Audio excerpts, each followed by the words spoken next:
గ్రామ దెయ్యం. అనగనగా ఒక గ్రామంలో రామయ్య అనే ఒక పేద రైతు ఉండేవాడు. రామయ్య చాలా కష్టపడేవాడు, కాని అతనికి దురలవాటు ఉండేది. అది అబద్ధాలు చెప్పడం. తన పొలం పక్కన ఉన్న పొలాల రైతులతో మాట్లాడేటప్పుడు కూడా లేని గొప్పలు చెప్పుకోవడం, అబద్ధాలు చెప్పడం రామయ్యకు అలవాటుగా మారింది. ఆ గ్రామానికి చివర ఒక పాడుబడిన బావి ఉండేది. ఆ బావి దగ్గర రాత్రివేళల్లో ఒక దెయ్యం ఆత్మ తిరుగుతుందని గ్రామస్తులు గట్టిగా నమ్మేవారు. నిజానికి ఆ దెయ్యం ఎవరికీ హాని చేయలేదు, కాని దాని గురించి భయం మాత్రం అందరిలో ఉండేది. ఒకరోజు రామయ్య పొలం పనులు ముగించుకుని రాత్రివేళ ఇంటికి తిరిగి వస్తుండగా అతని పక్క పొలం రైతు, ఏంటి రామయ్య, ఈ రోజు నీ పొలంలో చాలా బంగారం దొరికిందంట కదా, నిజమేనా? అని అడిగాడు. తన గొప్పలు చెప్పుకునే అలవాటుతో రామయ్య వెంటనే, అవును అవును, నాకెంత అదృష్టం! నిన్న రాత్రే తవ్వుతుంటే ఒక పెద్ద నిధి దొరికింది. అందుకే ఈ రోజు నా పని తొందరగా పూర్తయింది అని పెద్ద అబద్ధం చెప్పాడు. నిజానికి అతనికి ఏమీ దొరకలేదు.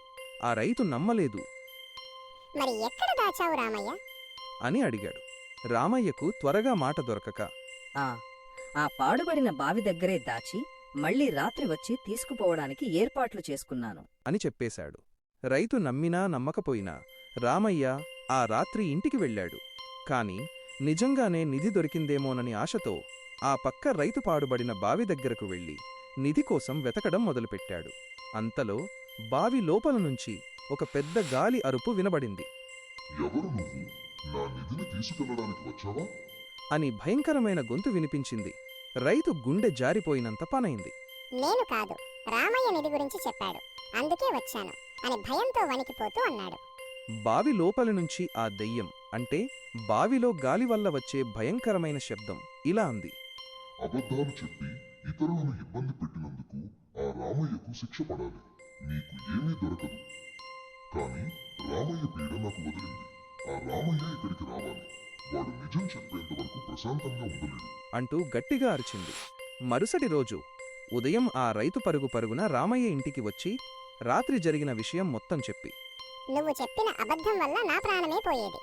వెంటనే వెళ్లి గ్రామస్తులందరి ముందు నిజం చెప్పు, లేదంటే ఆ దెయ్యం నిన్ను వదిలిపెట్టదు అని హెచ్చరించాడు.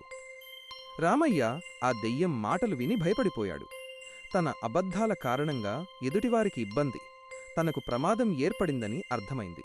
అప్పటినుండి రామయ్య అబద్ధాలు చెప్పడం పూర్తిగా మానేశాడు. నిజాయితీతో బ్రతకడం మొదలుపెట్టాడు. నీతి, మోరల్: ఎప్పుడూ అబద్ధాలు చెప్పకూడదు. Never tell lies. అబద్ధాలు చివరికి మనకే ప్రమాదాన్ని తెచ్చిపెడతాయి. లైజ్